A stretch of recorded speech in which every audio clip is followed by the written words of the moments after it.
Hi everyone, I hope you had a great week. Just to share with you a couple of messages from my weekly masculine feminine reading over on Vimeo that you can purchase now. It's up there now to watch. The bottom of the deck card was the extra piece of artwork in this Rider-Waite Centenary deck, which I use as a card and I interpret, which I have called the matriarch or the grand matriarch. It's an empress energy, it's a divine feminine energy, and it's all about longevity and legacy of family.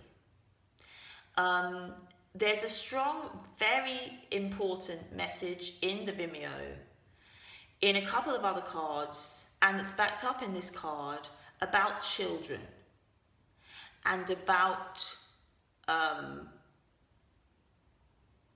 what a relationship is, and how these relationships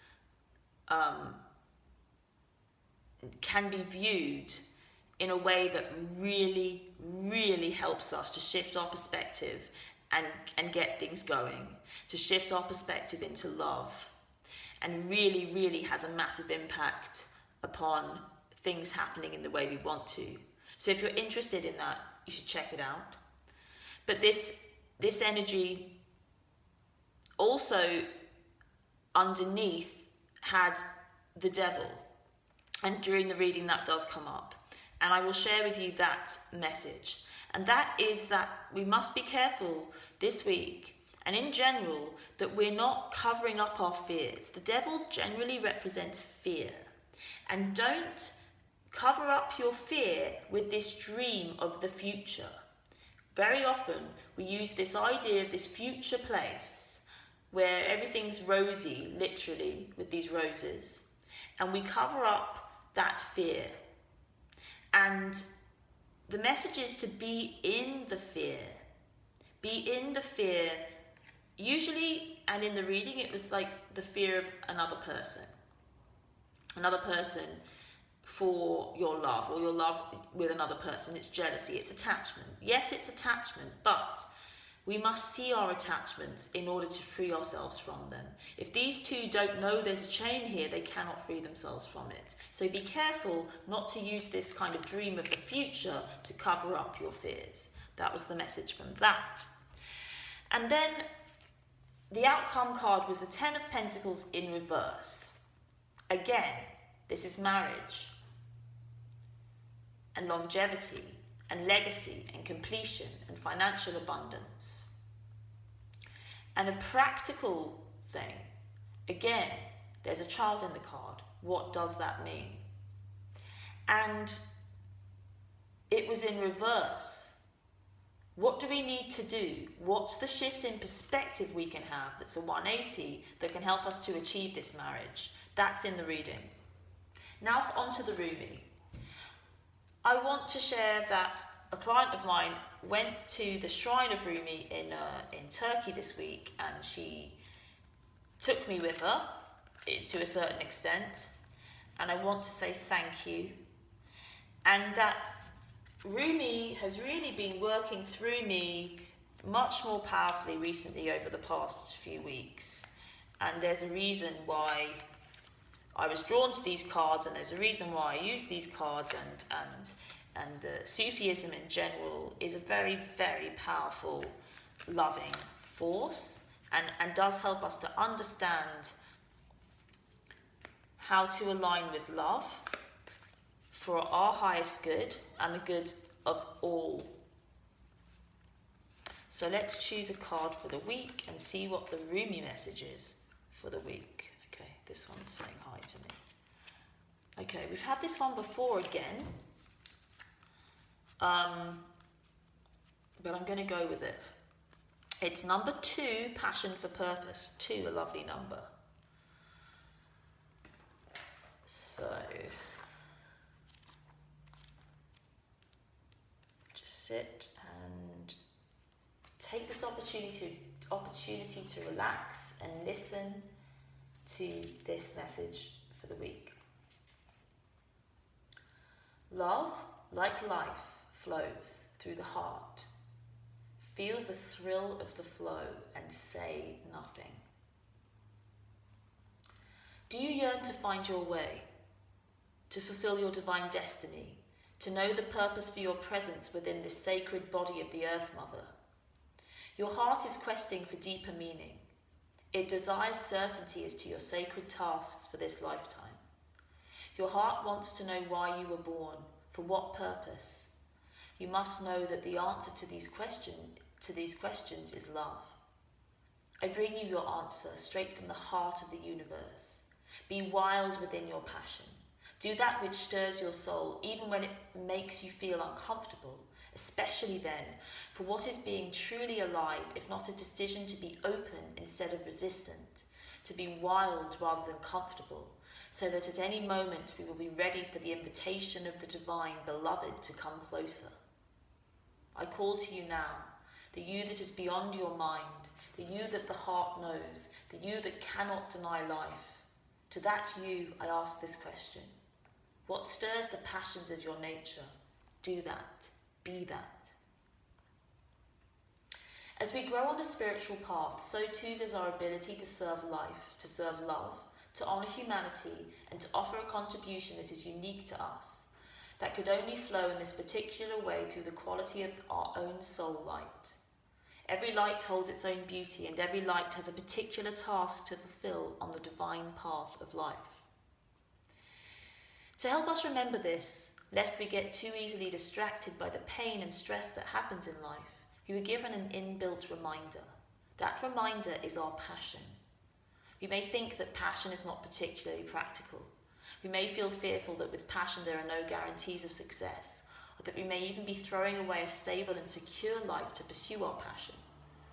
These are the fears of many a modern society, yet they are so misplaced. Life supports all beings based on their true nature. The birds are given air in which to fly, and fish are given water in which to swim. Plants are given light of the open plains or darkness of the damp rainforest, depending on their needs for growth. Different flowers flourish in different environments. Bees have wings that are very small but powerful enough to move with such speed and rotation that their heavy bodies can fly. Each aspect of creation is given what it requires so it may become what it is meant to be, for its unique destiny to be fulfilled. So it is with humanity. Each one of us has something in our hearts that means something to us. It is irrelevant whether it seems practical or a recipe for success or not. We are simply meant to be what we are, to serve life faithfully from a place of honouring the truth of our nature, that which we genuinely feel passionate about, and to allow for life to naturally support growth according to our genuine nature. Where we get into difficulty is not in bringing our genuine passions to life, for life supports this, but in learning to let go of attachment as to how that happens. We can struggle to free ourselves of the expectation we have to be something we are not. The divine path of love asks us to become conscious of and then unlearn the play acting of attempting to be a false self, so that we may learn to simply love and accept our real self. We may even have a struggle on our hands to remember who our real self actually is for a time. Fortunately, there is pleasure in the journey of returning to passion that can make the process of self-discovery a sweet one. But we must be brave, even in the sweetness of that journey back to the real self. We must dare to believe that we are not broken, that we are not inadequate or better off to be like some other person, or some other person's view of how they think we should be. We must be brave enough not to believe in the layers of guilt and shame. We must be bold enough not to fear our passion. As we dive deep within and explore what really makes us tick, what makes us feel alive, we must be open, curious, and non-judgmental. That may be a subtle journey at first. We may feel as though we are looking in the dark, wondering if we will ever catch a glimpse of the light of passionate meaning we hope to find. That passionate purpose may at first be barely recognisable amongst all the should and cannot or must do of our lives. As we stay true to the path, however, that light will become unmistakably clear. Our passion will reveal itself to us as essential as our breath. We would feel as though we were not alive without it. How could we have missed it all those years, perhaps all those lifetimes? It will seem so obvious then, burning so clear in our hearts that it cannot be more obvious, that we simply must live this desire, this passion, this purpose, or else spiritually perish into a shriveled up shell of a person, denying of life itself. No, that shall not be. Passion must and shall prevail. This oracle comes to you with guidance. You are being initiated more deeply into your life purpose. Your passion will reveal itself to you with more depth, nuance, and beauty than ever before.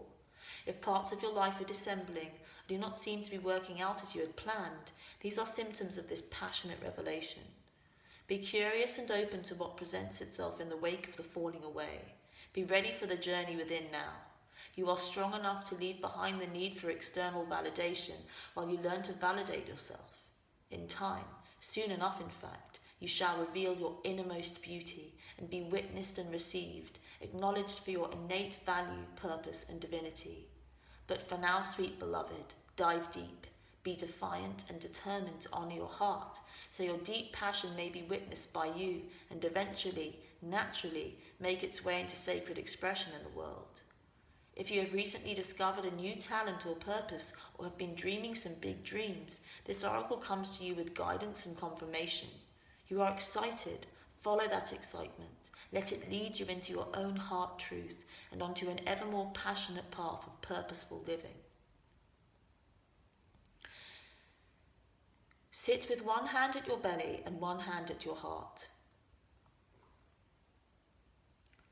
Rumi, who loves me unconditionally, brother of my soul, guardian of my heart, help me witness, receive, and express the divine depths of my passionate purpose. With merciful grace, help me know my life purpose and fulfill my unique divine destiny this lifetime.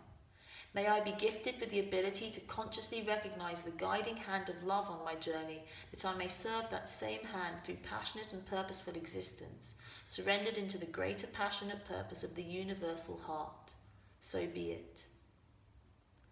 Sit quietly and imagine or intend that energy from the universal heart of love is flowing in the back of your heart now and circulating between your belly and your heart.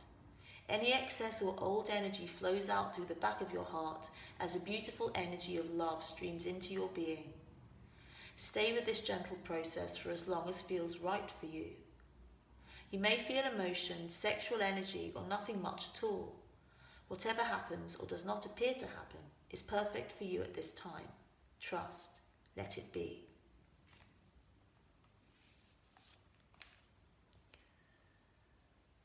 So, firstly, I just want to say that yes, this Rumi oracle is by Alana Fairchild.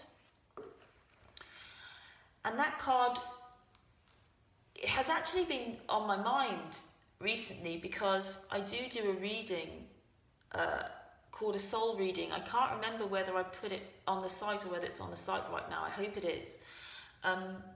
But it's it basically is just me using the cards to divine your purpose, your joy, essentially, your theme, and your truth. And it's so important. That's what this is all about. That's what love is all about. It's about you being in the flow of who you really are. And then you literally just attract all the components and the relationships that are an expression of that. And you become the lover, the unconditional lover in all your relationships, and they really do blossom for it. And yes, be brave. This is about living a life of love. It is about surrendering your life to a life of love. It's not just about being with this person that you want. It's not about personal will. It's about being in alignment with who you really are and allowing love to call the shots and not you. So if you'd like help with that, do purchase the Vimeo reading. There's lots of help in those readings. The monthly reading for September is also up. If you're interested in a private reading, either a masculine, feminine, or you and your love reading or that soul reading, the link to my scheduling site will be there. Thank you so much for watching and for being there to receive these messages. Have an incredible week. I do love you all lots. Take good care, and I shall see you again next week.